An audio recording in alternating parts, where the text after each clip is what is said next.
অতীতে এই সংসদে দাঁড়িয়ে জনগণের কল্যাণের চেয়ে পরস্পরের চরিত্র হননে সময় ব্যয় হয়েছে। তাদের টাকায় সংসদে বসে জনগণের ট্যাক্সের টাকা খরচ হয়। প্রতি মুহূর্তে প্রায় 60 লক্ষ টাকা সেখানে খরচ। এটা কি মামুলি কথা? এই টাকা খরচ করার ক্ষেত্রে আমাদের কলিজা কাঁপবে না যে এই টাকাটা জনগণের?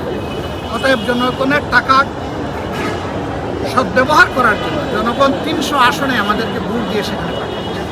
সেখানে গিয়ে আমরা অশ্লীল বাক্য বিনিময় করব, অযথা সময় কাটাবো এবং জনকল্যাণে কোনো আইন করতে গেলে বাধা পাবো, এটা আমাদের কাছে। জনকল্যাণে যে আইনই হবে সে আইনের প্রতি উভয় পক্ষের শ্রদ্ধাবোধ থাকতে হবে, সমর্থন থাকতে হবে।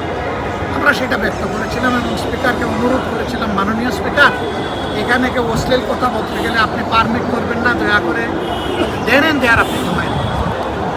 এ পর্যন্ত বড় কোনো ব্যতিক্রম হয়নি। আমরা দোয়া করে আরও সুন্দর হোক।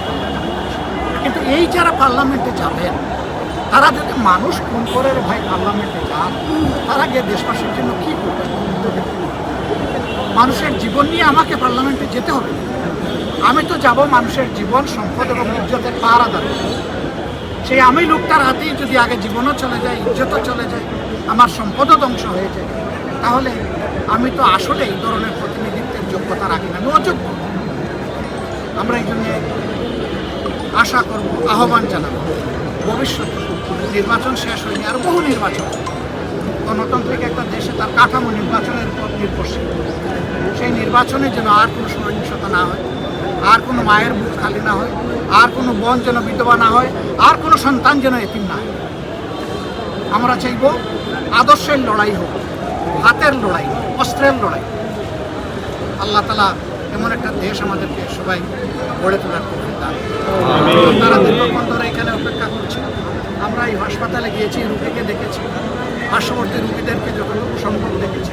সবার জন্য আমরা আল্লাহর দরবারে হাত তুলে দোয়া করেছি, দেশবাসীর জন্য দোয়া করেছি, আমাদের সকলের জিন্দা মুর্দার জন্য দোয়া করেছি। এবার সাংবাদিক বন্ধুদের জন্য বিশেষ একটা দোয়া করতে চাই।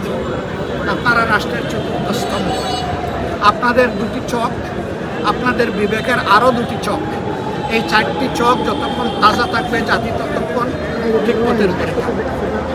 আর আপনাদের এই 4টা চোখ যদি কোনো কারণে এলোমেলো ব্যর্থ হয়ে যায়, বাকি 3 স্তম্ভ কাজ করবে না। ওই 3 স্তম্ভকে জায়গায় রাখার জন্যেই এই চতুর্থ স্তম্ভকে পাহারাদারের ভূমিকা পালন করতে হবে। এবং তা যদি আপনারা করতে পারেন, সত্যিই আপনারা কলম যোদ্ধা, সত্যিই আপনারা বাঘ যোদ্ধা।